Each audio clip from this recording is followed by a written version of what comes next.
ওয়েদারের উপরে তো কারো হাত নেই।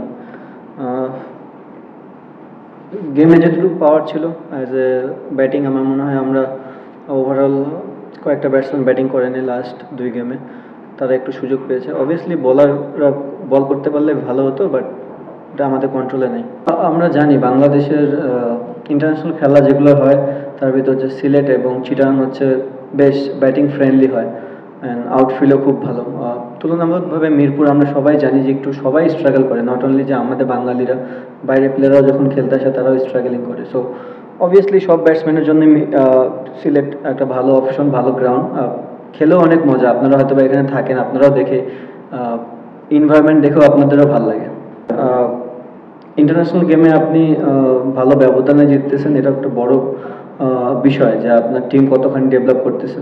নট অনলি যে সবাইকে প্রতিদিন ব্যাটিং করতে হবে, এমন দিন আসবে যেখানে সবাই ব্যাটিং করবে, এবং নট অনলি যে এশিয়া কাপে সব সময় ব্যাটিং করতে হয়। তো এটা একটা ভালো সাইন যে আমাদের সব ব্যাটসম্যানকে ব্যাটিং করতে হয় না প্রথম 2 গেমে। আজকে অনেকজনই ব্যাটিং করেছে ভালো। আমি ওখানে বলেছিলাম যে আমরা ব্যাটিং করেছিলাম শুকনো উইকেটে, ইউএই ব্যাটিং করেছিল ভিজা উইকেটে। সো দুইটা গেমের ভিতর 20 ওভারে একটা পার্থক্য ছিল। আমরা ভিজা উইকেটে ব্যাটিং করলে আমরা তবে 250 করতে পারতাম, তাহলে গেম ডিফারেন্স হতো। এখানে আজকে 2 টিমেরই ইকুয়াল ছিল, তারাও ভিজা বলে বল করেছে, আমরাও করতাম। অবভিয়াসলি বলাররা বল করতে পারলে একটা প্র্যাকটিস তো হতো। এখন হয় না, এটা নিয়ে আর কিছু করার নেই, যেহেতু ওয়েদারের উপরে আমাদের কোনো কন্ট্রোল নেই।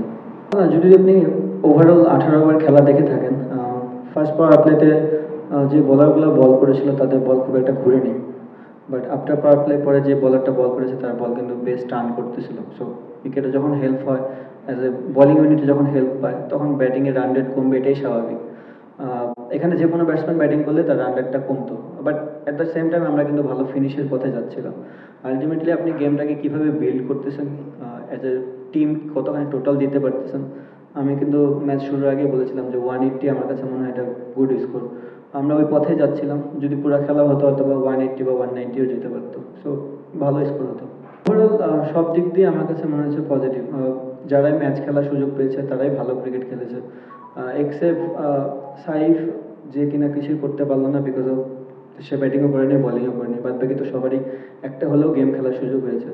সো আমার কাছে মনে হয় প্র্যাকটিস করাটাই ইম্পর্টেন্ট, তার থেকেও বেশি ইম্পর্টেন্ট প্র্যাকটিসের থেকে ম্যাচে আপনি কতখানি ডেলিভার করতে পারতেছেন। সো আপনি ম্যাচ খেললে আপনার ইমপ্রুভমেন্ট বাড়বে, গেম সেন্স বাড়বে। আমার মনে হয় আমরা এখন ওয়েল প্রিপেয়ার্ড এশিয়া কাপে যাওয়ার জন্য। আমি ফার্স্টে বলেছি যে আমরা যে ক্যাম্পটা করেছি এটা নট অনলি এই সিরিজের জন্য, সামনে যতগুলো খেলা থাকবে আমার মনে হয় তার জন্য আমরা প্রিপেয়ার্ড, কারণ এত ভালো ক্যাম্পিং কখনোই আমি দেখিনি।